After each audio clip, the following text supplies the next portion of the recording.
Good morning, everyone. Welcome to Group 2 presentation. It's about analyzing the sacrificial egg story. And the members of the Group 2 are me, Daniela Alifa Lumowa, Theophilus Risang, Clara Claudia, Lydia Gamelia. Enjoy our presentation. So the next presentation will be read by Clara Claudia. Summary. The sacrificial egg in this story is an analogy to Julius' soul, where Julius does not believe in superstition and sacrifice because his education teaches him scientific evidence. People make sacrifice in order to wish a good life for themselves. Julius' innocence was one of the victims. The community used it to get money for the company. Julius is a scapegoat who was sacrificed for money. When Julius broke the egg, he immediately forgot about it. Likewise, society ignores Julius' feelings when he experiences a loss of innocence. The sacrificial egg is made to pray for good luck, and people ignore whatever happens to the egg. Julius is like the market. His mind and spirit were not defiled and innocent before his education helped him find work in the company. Education placed him above such superstitions after he got into business. Julius becomes judgmental and critical. He did not believe in the sacrificial egg anymore. When Julius asks hesitantly, Ma calls out Mami Wota, which actually symbolizes Julius' impossibility of attaining happiness. Because they are beautiful with a beauty that is not of this world. You catch a glimpse of them with the tail of your eye, and then they disappear into the crowd. Julius pretends to care, even though he's never really superstitious, because he doesn't want to upset Ma. Julius' hope for happiness vanishes quickly, just like Mami Wota, fleeting and then vanish. For him, happiness was too good to exist, because Janet died and her business collapsed from smallpox. Julius' wish for happiness is too unrealistic to be true, like the Mami Wota, who are too beautiful for the world to have.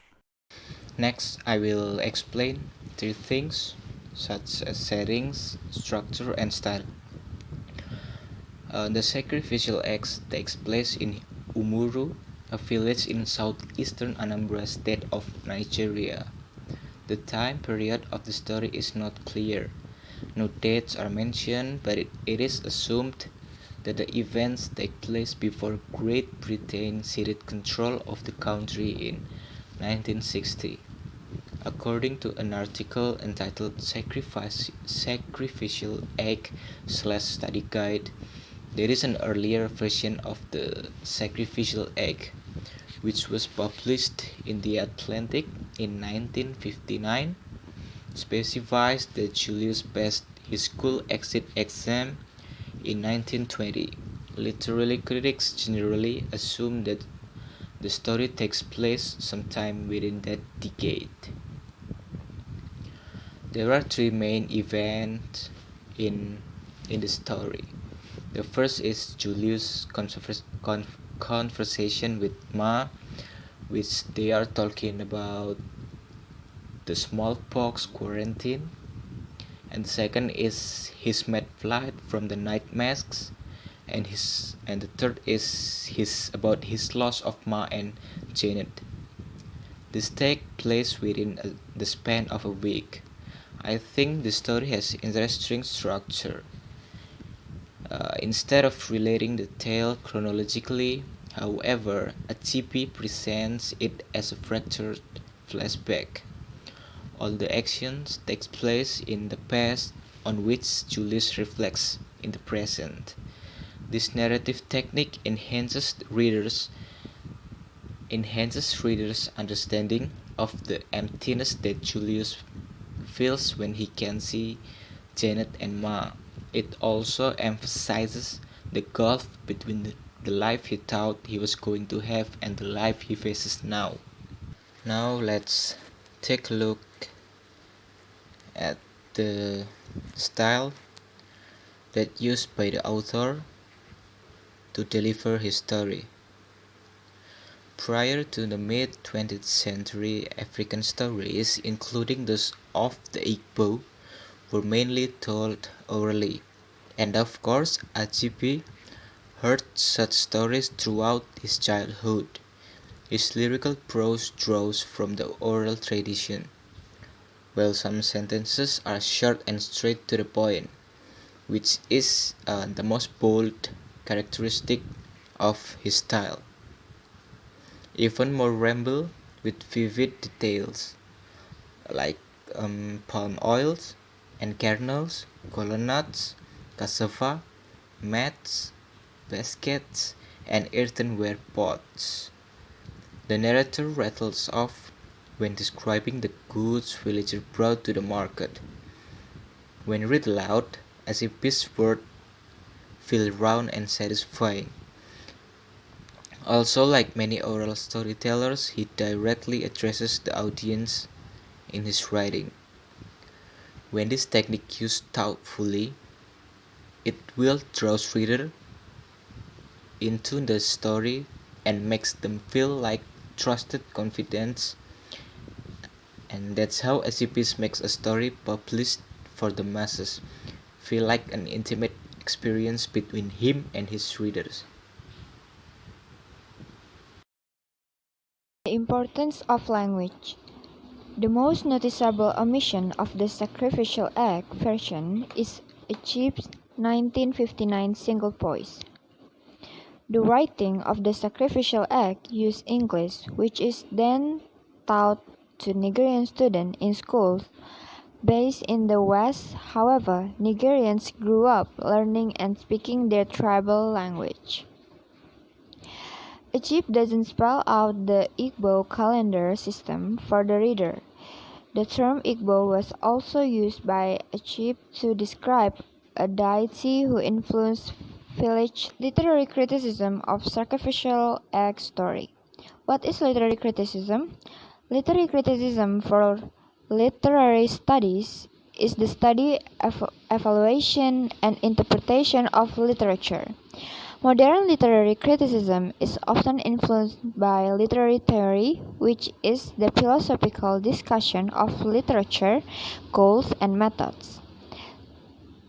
Though the two activities are closely related, next, literary criticism using historical biographical approach of the sacrificial egg story.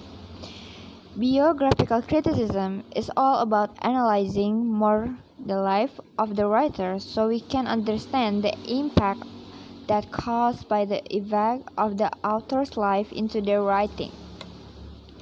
Knowing something about the writer's life will help us to understand the story better because the writer's background usually affecting the story that the writers make. As example, the writer of the sacrificial egg story is a Nigerian people. So the writer set the place of the story in Yumuru, which is a village in southern Anambra state of Nigeria. And then historical criticism. Historical criticism explored the historical, social, political, and cultural context surrounding the creation and reception of the literary work by the author. Use history as a means of understanding a literary work, more clearly understand the work through its historical context, and to understand cultural and intellectual history through literature. For example, the stories Sacrificial Acts demonstrate the tug of war between Western influence and native tradition and beliefs. Move to the relation between the biographical criticism and the sacrificial egg story. Chinua Achebe was a Nigerian novelist, poet, and professor, raised by his parents in Igbo town. So this is related with this story since the main character of this story, Julius, is an Igbo man. In the sacrificial egg story, Achebe focuses his novel on the tradition of the Igbo people and the contradiction of Western and traditional African values during and after the colonial era. His style relies heavily on the Igbo tradition and combines live narrative with representations of folktales, proverbs, and speech. He also published a large number of short other stories, similar like the sacrificial egg. The relation between historical criticism and the story. In the story, the egg also represents purity and peace for the Igbo. According to the story, they believe that by putting the egg at the crossroads will help them to solve their problem in their life. The smallpox. The smallpox in this story is a representative the damage caused by Western colonization. As we know, smallpox was brought by the Westerner and not a Nigerian endemic disease. Because of smallpox, Julius no longer has a future with Janet. Because of British colonization, Nigerians lost out on a future of their own making. Okay, that is all from us. Thank you for watching.